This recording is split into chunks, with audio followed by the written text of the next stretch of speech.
देखिए, भारतीय जनता पार्टी जम्मू कश्मीर के अंदर एक बीजेपी लेड सरकार बनने जा रही है।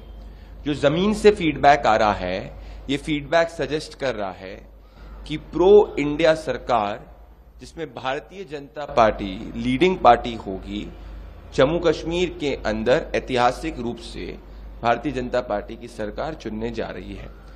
एब्रोगेशन ऑफ आर्टिकल 370 के बाद में जो चुनाव हुए हैं, ये लोकतंत्र की जीत है।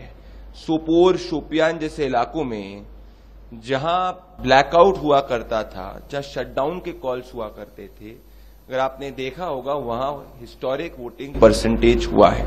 हम कॉन्फिडेंट हैं कि इस बार भले जम्मू हो या वैली हो, दोनों में प्रो डेवलपमेंट वोट हमें मिलेगा और हम आश्वस्त हैं कि 8 तारीख को जम्मू कश्मीर के अंदर बीजेपी लेड सरकार बनेगी। हरियाणा की बात करें तो हमने देखा है कि एग्जिट पोल्स छत्तीसगढ़ के अंदर भूपेश बघेल जी की सरकार बना रहे थे, कांग्रेस की सरकार बना रहे थे, परंतु जब रिजल्ट्स आए तो भारतीय जनता पार्टी की सरकार बनी। हमें उम्मीद है कि हरियाणा के अंदर भी तीसरी बार जनता क्लैरिटी यानी भारतीय जनता पार्टी को नायब सिंह सैनी जी के अंदर में चुनेगी।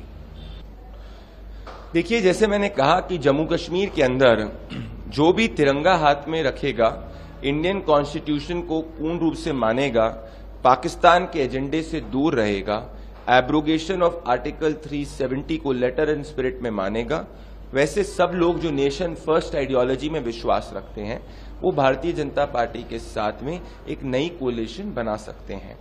जैसे हम लोग को पूरी उम्मीद है कि बीजेपी लेड कोलिशन ही जम्मू कश्मीर के अंदर सरकार बनाएगी।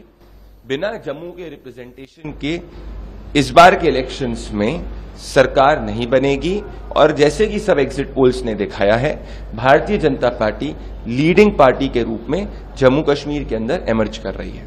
देखिए, पीडीपी को आपको ज्यादा सीरियसली इसलिए नहीं लेना चाहिए क्योंकि अभी जो लोकसभा चुनाव हुए थे उसमें पीडीपी का वोट शेयर आया था 8% का। महबूबा मुफ्ती खुद अपनी सीट हारी थी। भारतीय जनता पार्टी का 3 गुना वोट शेयर आया था जम्मू कश्मीर के अंदर पीडीपी से कंपैरिजन में लोकसभा इलेक्शंस में। जो ये आपने बयान सुना है पीडीपी नेता के, इससे ये सब मान रहे हैं, पीडीपी भी मान रही है कि अगर कोई claimant to formation of government के सबसे क्लोज है वो भारतीय जनता पार्टी है। इसीलिए ये लोग कह रहे हैं कि हम एनसी या किसी और को सपोर्ट कर सकते हैं। इससे आप समझ सकते हैं कि पीडीपी के इंटरनल सर्वेज या एनसी के इंटरनल सर्वेज या कांग्रेस के इंटरनल सर्वेज भी ये कह रहे हैं कि BJP lead government Jammu Kashmir के अंदर बनने वाली है। हर वो व्यक्ति जो इंडियन कॉन्स्टिट्यूशन को मानता है, इंडियन फ्लैग को लेटर एंड स्पिरिट में मानता है, पाकिस्तान का एजेंडा नहीं चलाता है, एब्रोगेशन ऑफ आर्टिकल 370 को लेटर एंड स्पिरिट में मानता है और pro development politics Jammu Kashmir के अंदर फॉलो करने में विश्वास रखता है, वो बीजेपी के साथ कोलिशन में रहेगा। देखिए, वो उनका इंटरनल मामला है, ये इंटरनल बात करते रहें, पर जब 8 तारीख के नतीजे आएंगे तो ना हुड्डा जी ना शैलजा जी बीजेपी का सीएम बनेगा।